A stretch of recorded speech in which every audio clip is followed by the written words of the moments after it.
Brought to you by Palvi Agrico. पालवी ॲग्रिको, भारताचा पहिला AI तंत्रज्ञानावर आधारित B2B आणि B2C ई-कॉमर्स प्लॅटफॉर्म.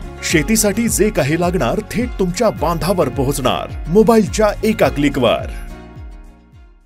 सप्टेंबर महिन्यात अक्षरशः पावसाचा हाहाकार पाहायला मिळाला. खास करून मराठवाडा असेल, विदर्भ असेल, मध्य महाराष्ट्रातले काही जिल्हे असतील, इथे नागरिकांचं, शेतकऱ्यांचं मोठ्या प्रमाणात नुकसान झालं, शेतपिकाचं मोठ्या प्रमाणात नुकसान झालं.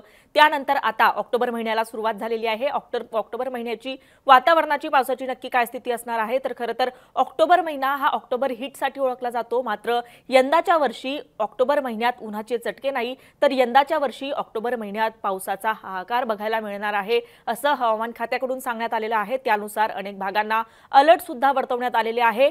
त्यामुळे इथून पुढचे काही दिवस नक्की काय स्थिती असणार आहे, कुठे कोणता अलर्ट हवामान खात्याने दिलेला आहे आणि अरबी समुद्रात आणि बंगालच्या उपसागरात तयार झालेल्या कमी दाबाच्या क्षेत्राचा नक्की कुठे कुठे परिणाम होणार आहे, कोणकोणत्या राज्यांवर, कोणकोणत्या जिल्ह्यांना याचा फटका बसणार आहे, हे सगळं आपण सविस्तर समजून घेणार आहोत या व्हिडिओच्या माध्यमातून.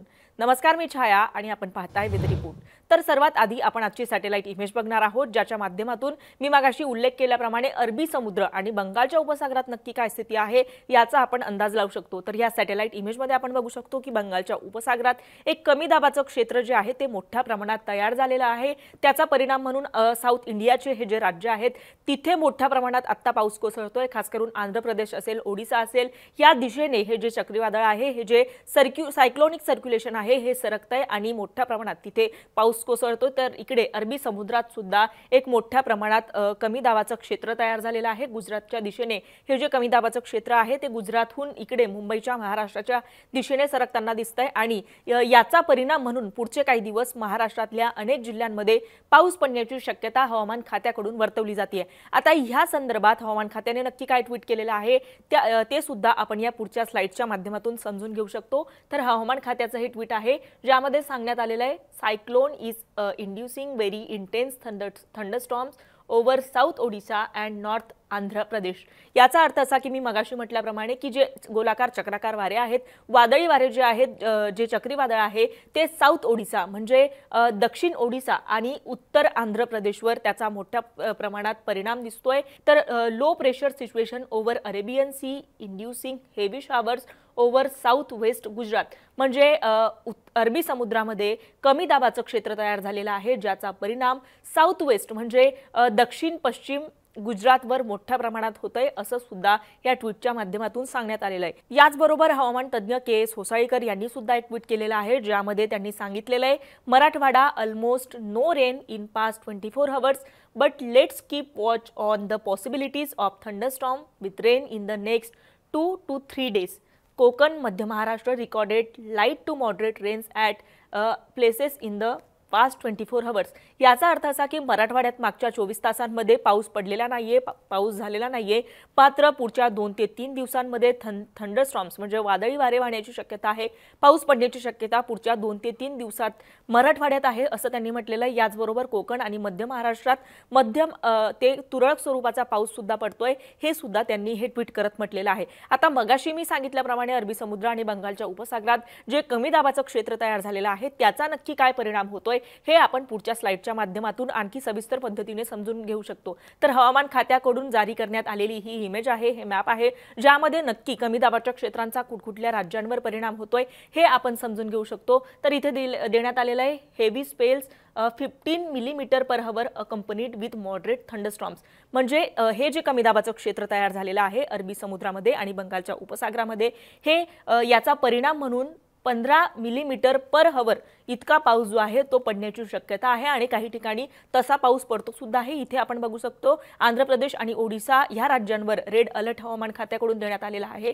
तर त्याला लागून जे राज्य आहेत त्या राज्यांना ऑरेंज आणि येलो अलर्ट सुद्धा हवामान खात्याकडून वर्तवण्यात आलेला आहे. ह्या कमी दाबाच्या क्षेत्राचा, बंगालच्या उपसागरातील ह्या कमी दाबाच्या क्षेत्राचा सर्वाधिक परिणाम कुठे होतोय, तर छत्तीसगडच्या काही जिल्ह्यांवर त्याचा परिणाम होतोय. याचबरोबर कोस्टल आंध्र प्रदेश जे आहे तिथल्या सुद्धा काही भागांवर त्याचा मोठ्या प्रमाणात परिणाम होतोय. याचबरोबर गुजरातमधल्या काही जिल्ह्यांमध्ये, वेस्ट उत्तर प्रदेश म्हणजे पश्चिम उत्तर प्रदेशमध्ये, नॉर्थ ईस्ट राजस्थान म्हणजे उत्तर पूर्व राजस्थान, ओडिसा, बिहार वेस्ट बेंगाल, मेघालय आणि त्रिपुरा या राज्यांवर सुद्धा या कमी दाबाच्या क्षेत्राचा परिणाम होतोय आणि त्याचा परिणाम म्हणून या राज्यांमध्ये आता मुसळधार स्वरूपाचा पाऊस बरसतोय।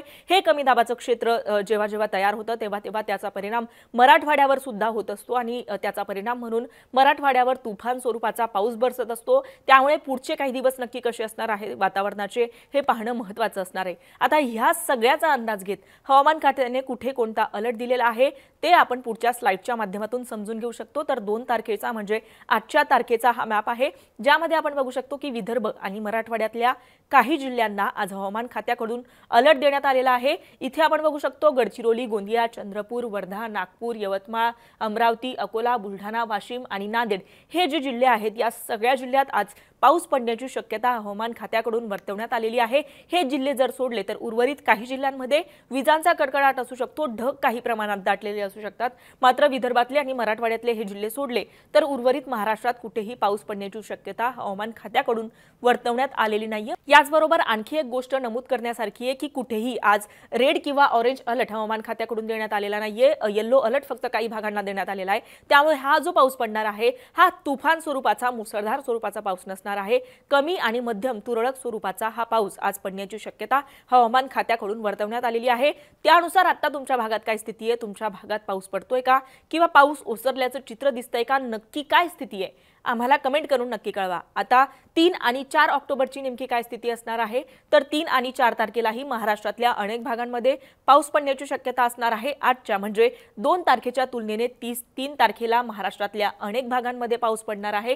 विदर्भ आणि मराठवाड्यातल्या याचबरोबर उत्तर महाराष्ट्रातलं जळगाव, इकडे नाशिक, अहिल्यानगर, बीड, धाराशिव, सोलापूर, लातूर, परभणी, नांदेड, हिंगोली, वाशिम, बुलढाणा, अकोला, अमरावती आणि अकोला अमरावतीला लागून असलेल्या या सगळ्या विदर्भातल्या जिल्ह्यांमध्ये आज 3 तारखेला पाऊस पडण्याची शक्यता हवामान खात्याकडून वर्तवली आहे।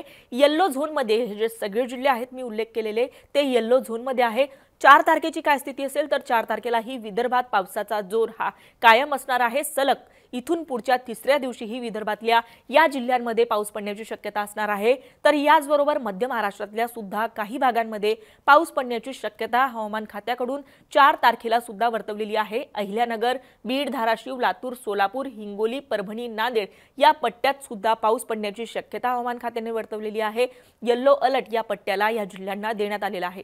आता 5 आणि 6 तारखेची नक्की काय स्थिती असणार आहे तर 5 आणि 6 तारखेला महाराष्ट्रातल्या कुठल्याही जिल्ह्यात पाऊस पडण्याची शक्यता अजून तरी हवामान खात्याने वर्तवलेली नाहीये। मात्र अगदी सुरुवातीलाच मी उल्लेख केल्याप्रमाणे की बंगालच्या उपसागरात आणि अरबी समुद्रात जे कमी दाबाचं क्षेत्र तयार झालेलं आहे त्याचा कुठेतरी परिणाम येत्या काही दिवसात महाराष्ट्रावर आणि खास करून मराठवाड्यातल्या काही जिल्ह्यांवर होण्याची शक्यता हवामान तज्ञांकडून वर्तवली जाते। आता 5 आणि 6 तारखेला कुठल्याही जिल्ह्याला कोणत्याही जिल्ह्याला अलर्ट देण्यात आलेला नसला तरी ही स्थिती पुढच्या काही दिवसात बदलू शकते, कारण ढगांची स्थिती जी आहे, वातावरणाची जी स्थिती आहे ती सातत्याने बदलत असते आणि त्यानुसार रोज अंदाज हे बदलत असतात। त्यामुळे पुढचे काही दिवस नक्की कसे असणार आहे, कुठे पाऊस असणार आहे आणि नसणार आहे याचा अंदाज घेण्याचा प्रयत्न आपण या मॅपच्या माध्यमातून आणि IMDने दिलेल्या ट्विटच्या माध्यमातून समजून घेण्याचा प्रयत्न केलेला आहे। तुम्हाला या संदर्भात आणखी काही प्रश्न असतील तर आम्हाला कमेंट करून नक्की कळवा आणि मुंबई तकला जर आपण नवीन असाल तर मुंबई तक चॅनलला सबस्क्राइब करायला विसरू नका। हा व्हिडिओ पाहिल्याबद्दल धन्यवाद।